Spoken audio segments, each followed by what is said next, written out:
नोंथांमोननि थाखाय गोजोनथाव खौरां। कक्राझार नोगोरनि district institute of education and training एबा डाइटनि साखाथियाव थानाय Gurudev Kalicharan institute of training and मेनेजमेन्टआ आसाम सरकारनि SCVT जों गनायथि मोननाय माखासे ITI कर्स नोंथांमोननो लानानै फैदों।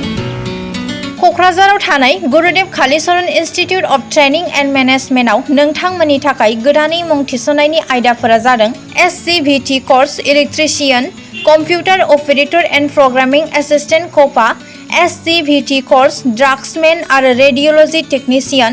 लोगोसे बेफोर डिप्ल'माखौ लाखांनायनि उनाव सरकारि आरो प्राइभेट साख्रि लानायनि सुबिदा दं। जुदि नोंथांमोना बेफोर कर्सनि थाखाय गोदानै मुं थिसननो गोसो दंब्ला थाबैनो सुराद लादो। Gurudev Kalicharan institute of training and मेनेजमेन्टनि नैबे 9864770127 जानबुं नङाव थोंजोङै सुराद लाहरनो हागोन।